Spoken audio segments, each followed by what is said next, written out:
안녕하세요. 이달레이더입니다. 지난 시간에 이어 오늘은 뻔하지 않은 이단 구별법을 이야기해보려고 해요.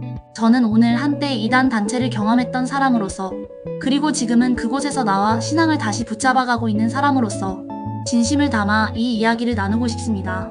사실 저는 그 당시에는 그곳이 이단인 줄 몰랐습니다. 그들은 너무나 따뜻했고 성경에 대한 의구심도 해결해주며 제 삶에 희망을 준다고 말했습니다. 다행히 시간이 지나면서 생각하게 되었어요.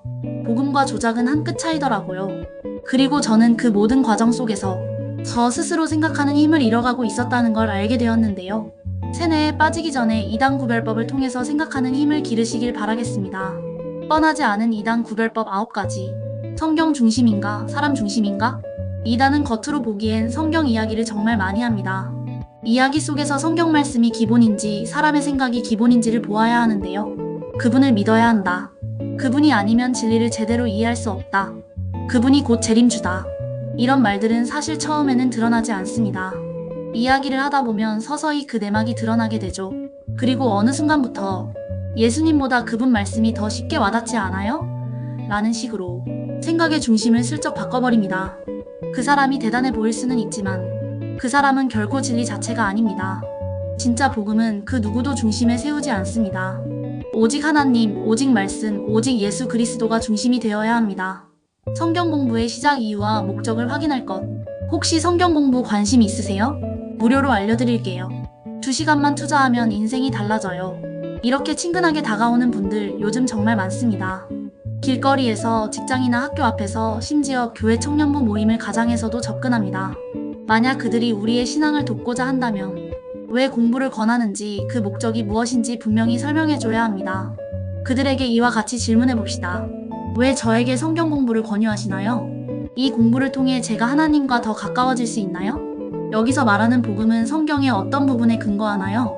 이런 질문을 던졌을 때 진짜 복음을 전하는 분들은 기쁨으로 대답해줄 것입니다.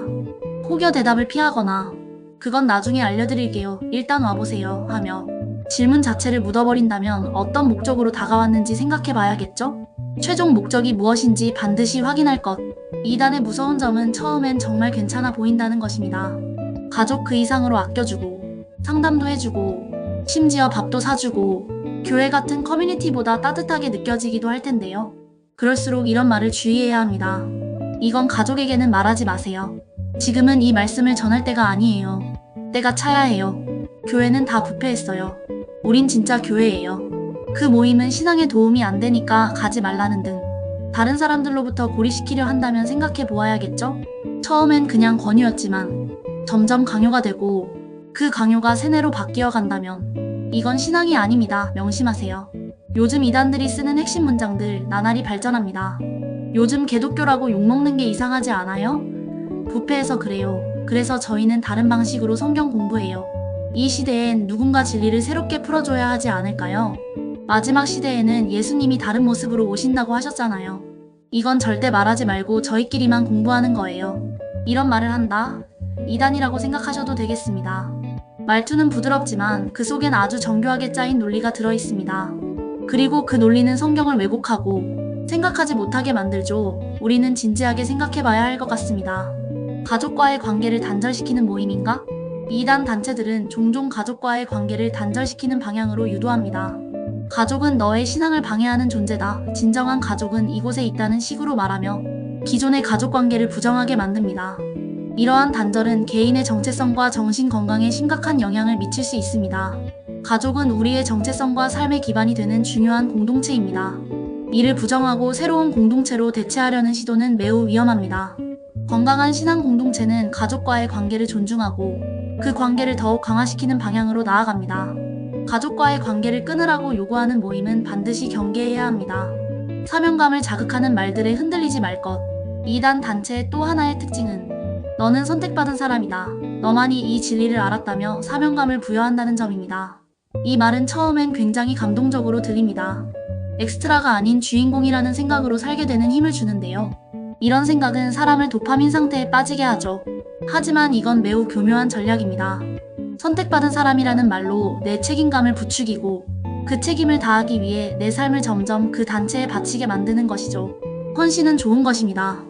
하지만 그것이 비정상적인 강요와 압박 속에서 만들어졌다면 그건 사명이 아니라 세뇌입니다. 종말이나 심판을 강조하여 공포심만을 조장하는 모임은 경계하세요. 일부 이단 단체들은 종말이나 심판을 강조하여 공포심을 조장하고 이를 통해 신도들을 통제하려 합니다. 이단에 속해 있는 한 단체는 특정 연도에 세상에 종말이 올 것이라고 예언하며 신도들에게 긴장감을 조성했습니다. 이러한 공포 마케팅은 신도들의 이성적인 판단을 흐리게 하고 단체에 대한 의존도를 높이는 수단으로 사용됩니다. 재정과 헌금 사용의 투명성이 부족한 경우 많은 이단 단체들이 신도들에게 과도한 헌금이나 봉사를 요구하고 재정 운용이 불투명한 경우가 많습니다. 건강한 교회는 재정 사용이 투명하고 신도들이 부담을 느끼지 않도록 배려합니다.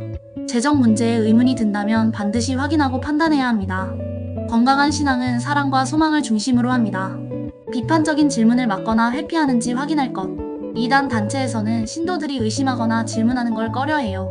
이 교리가 성경에 근거한 건지 다른 해석은 왜 안 되는지에 대한 질문을 할 때 바로 불편해하거나 믿음이 부족하다면서 압박을 줄 수 있습니다.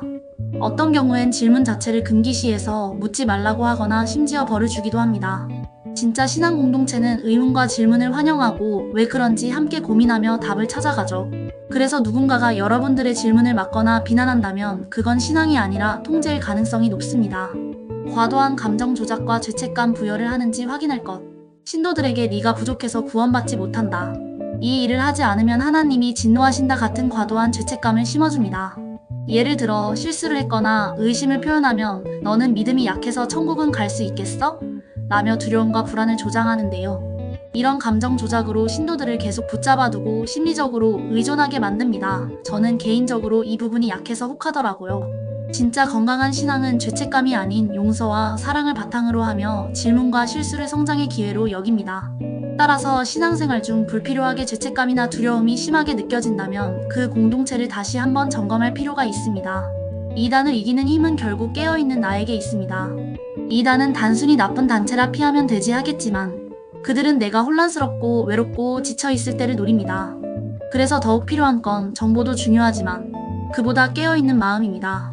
요한일서 1장 4절에서 보면 사랑하는 자들아 영을 다 믿지 말고 오직 영들이 하나님께 속하였나 분별하라. 많은 거짓 선지자들이 세상에 나왔음이라 라고 하십니다.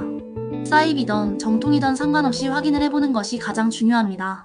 하나님의 복음은 항상 빛 가운데에 있고 누구에게나 열려 있으며 질문을 두려워하지 않고 사랑과 자유를 줍니다. 제가 감히 말씀드립니다. 그 어떤 단체도 그 어떤 인물도 여러분보다 더 중요한 존재는 없습니다. 질문하세요. 생각하세요. 그 힘이 바로 여러분을 이단으로부터 지켜줄 가장 강력한 무기가 될 것입니다. 오늘도 시청해주셔서 감사합니다. 신앙생활을 하시는 여러분들 항상 기도하고 응원하겠습니다.